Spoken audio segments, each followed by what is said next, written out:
Hello everyone, welcome to my channel. Today I would like to talk about ESG reporting requirements. And when I do so, I'll pay attention to European laws. So if you run a business or you work with other businesses in Europe, you most probably heard the word CSRD. CSRD is Corporate Sustainability Reporting Directive, and it is the latest law of European Commission for companies to report under this directive. So CSRD actually replaces the previous law, NFDR, Non-Financial Reporting Directive, and actually while doing so, it really expands the number of companies that needs to report under it. It is much more detailed, much more demanding, and also requires transparency and many other things. So I would like to break it down very simply and practically and explain you CSRD, who needs to comply with it, how they need to report under it, and who is affected the most. So let's start with the scope companies that fall into CSRD. Here I will explain you who needs to comply with CSRD. This is the current status as of 17 December 2025. You must know that CSRD is going through an evolving phase, and thresholds and the scope of the directive is really changing. So literally till yesterday we had different thresholds, and today we have different ones. So as of today, very large European companies with 1,000 employees and more, generating 450 million net turnover, will surely need to report under CSRD. These numbers were 250 employees and 40 million euros net turnover before.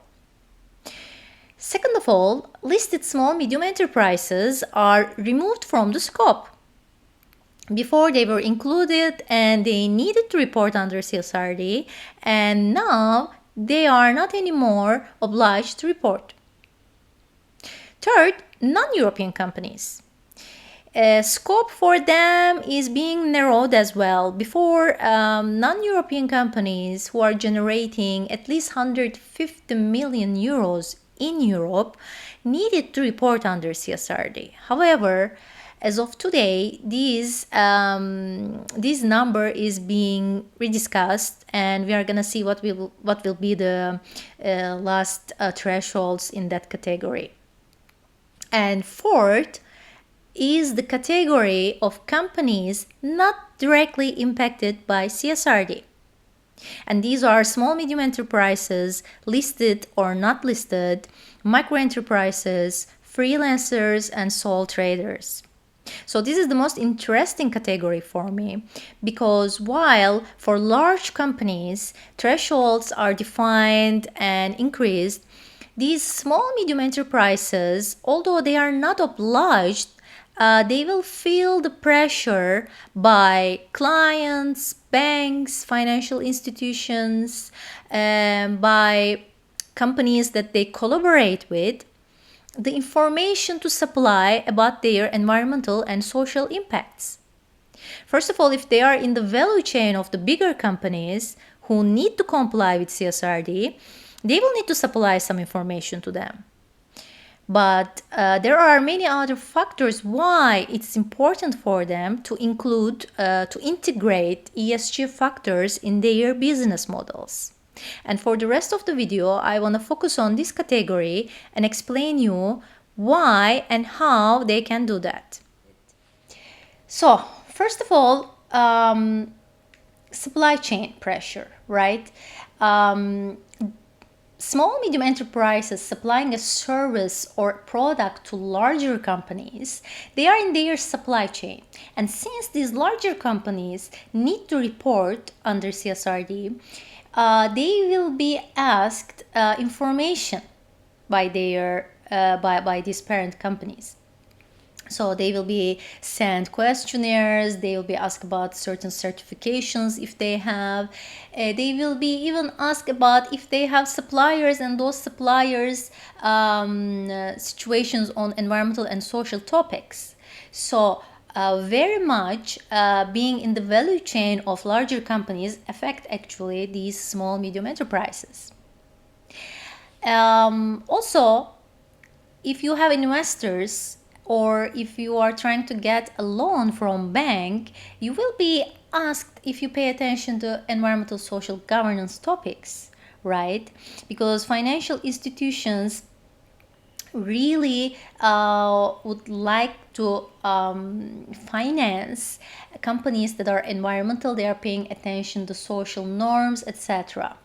So they will be asking sustainability data, right? If you have your ESG scores, or they will do a rating for your company. So if you are not prepared and you have actually a huge impact on the environment, you have zero prevention methodologies, you might be in trouble. And then there are clients and in general market expectation, right? Because ESG increasingly required in tenders. Clients are demanding transparency and certain policies, even from small medium enterprises, because it is becoming a selection criterion at the end for small medium enterprises. In order not to lose your clients and stay in the market, you need to pay attention. Another thing is regulatory alignment and risk. So they need to show compliance readiness, right? In this case, actually it is beneficial for them because they can manage risks and they can protect their reputation and avoid being excluded from supply chains that they are in, right? So these actually connects with the next one, competitive advantage. We can actually connect competitive advantage reason for any other, because if your peers are very assertive, very prepared around ESG, and you are not, you are really risking your competitive positioning, right? So it's really, really important to stay competitive, to be a leader rather than a follower.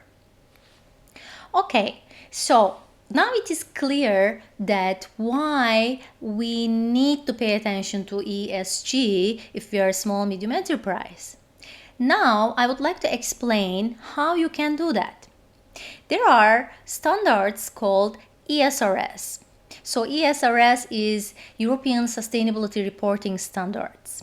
And these are the guidance for companies to report under CSRD, right? So there are 4 legs of it. First, there are cross-cutting standards. These are the standards, they apply to all companies regardless of the sectors. First, in the general requirements, the terms explained, right? Like double materiality and how to conduct it, etc. And in the second, general disclosures, these disclosures again for all companies, disclosures around business model, etc., right? The general disclosures. And no matter what, this is the mandatory one. And then there are the topical standards under environmental, social, and governance topics.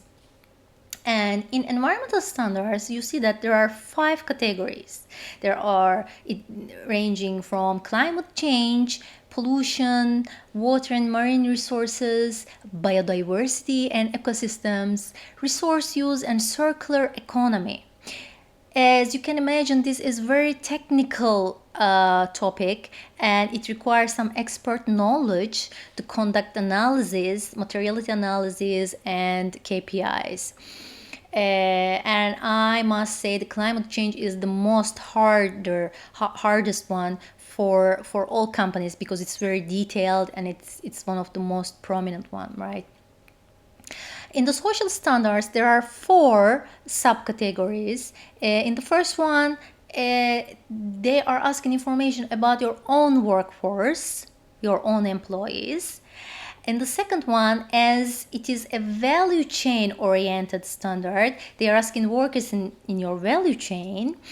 And the third one, they are asking about the communities that you operate, so affected communities.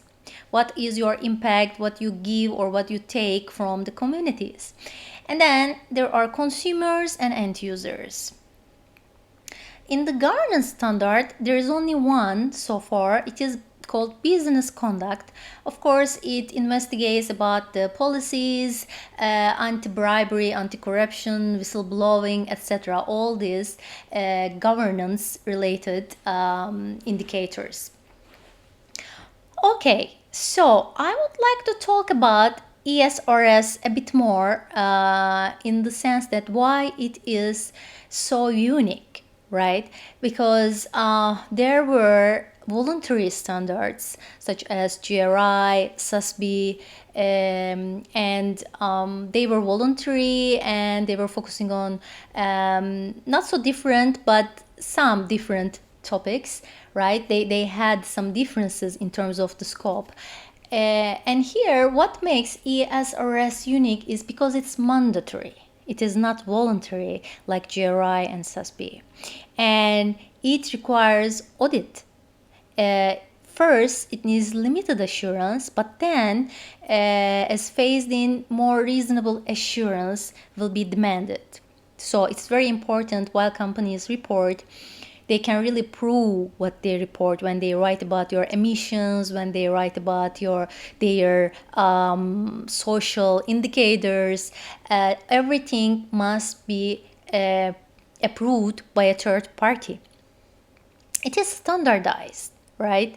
So they will report in digital format for European Union databases. The other like GRI and SASB, they were not as standardized as the ESRS.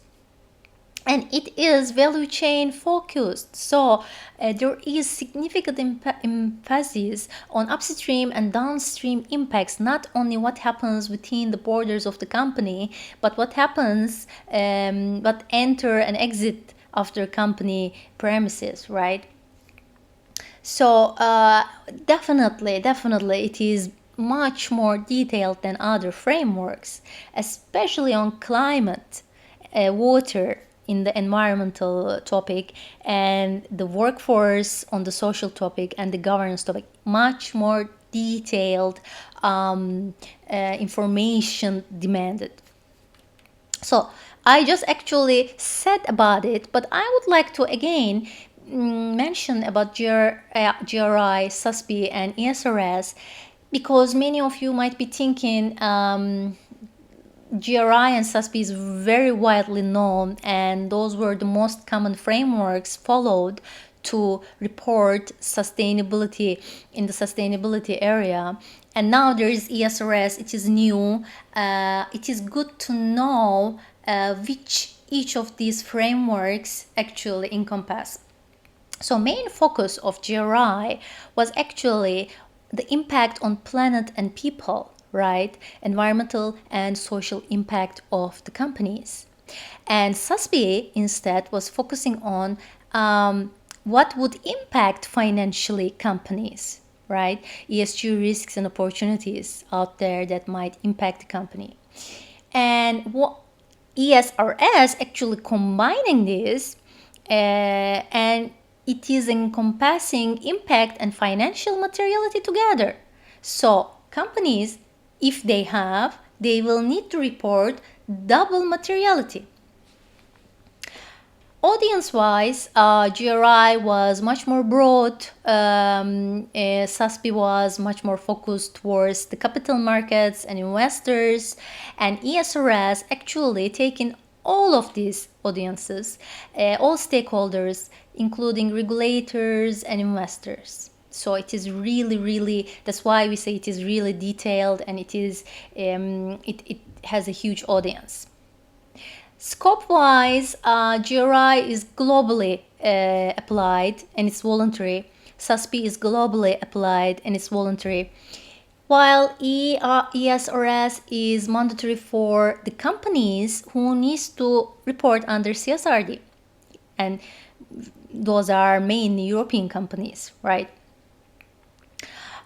Structurally, GRI was topic-based, right? Cross sectors, so many sectors, however, much more pronounced on the topics like environmental, right? The climate, social topics, etc. While SASP was actually sector specific. In SASP, you can find 77 industry specific standards, and actually, you can map your materiality according to your sector. There are already defined KPIs that falls under the category of the sectors. And instead, in ESRS, there are cross-cutting standards, as I mentioned before, and then there are topical standards under each E, S, and G topics. Okay, we are repeating here, but it's very important, and the main difference in terms of materiality. GRI is focused on impact materiality, right? What the company impacts environmentally and socially, like their emissions, like their workforce, etc. Instead, in SASP, it was more financial materiality. Which other factors, risks, or opportunities from outer world can impact company finances? And ESRS merges these two concepts and asks for double materiality, so companies will need to report impact plus financial materiality. And I must say this is the core of ESRS. It starts with the materiality assessment and it goes on along with the disclosures. And legally, GRI and SASP are not law, they are voluntary frameworks, while ESRS actually compulsory, right? It is the European law through CSRD, so it's mandatory. Okay, so now I would like to talk about, after defining everything and that we know a little bit better, let's summarize and let's put our finger on some common misconceptions. As you know, generally it's perceived as CSRD is only for big companies. No, it's not true. Small medium enterprises will be affected as well. As we just explained, there is an indirect pressure on small medium enterprises. Another one, it's too complex for SMEs. It is not. It becomes manageable when broken into steps. So small medium enterprises just needs to start one step at a time, put achievable targets, and one by one check the boxes and form their strategies, right? Other one, we can ignore it for now. This is the mentality that always postponing, but there is no time because banks, our clients, are already asking for data. I mean, it is now happening. Actually, there is no time to postpone it. It requires expensive consultants, like you need to hire from Big Four. No, small medium enterprises can start with simple assessments.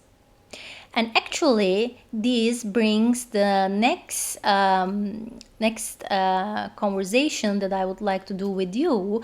If you are a small medium enterprise and you want to see your readiness, where you stand, you don't know where to start, you need some tips, I have a tool for you. We developed EcoTrack. It is a ESG self-assessment tool for small medium enterprises. It is sector specific, so there are several sectors. After choosing your sector, you will be guided by questions. There are no technical jargons there. It is simple. It is very fast to complete. In about 30 minutes, you can complete your first assessment. And there are clear scores and practical improvement ideas. There are suggestions according to your weaknesses or strengths, right? If you are weak in a certain topic, you will be given some suggestions. And I will put the link in the description. If you are interested, please go ahead and try EcoTrack. And if you need any other consultation on environmental social governance topics, I am a sustainability ESG consultant. You can reach me out, and we can start talking about your strategies and your impact. Okay, that's all for today. Thanks for listening. If you like it, please show it. And if you like this kind of videos, or if you have a specific area that you would like to listen, please write me in the comments, and I will prepare it for you. Thank you very much, and bye for now.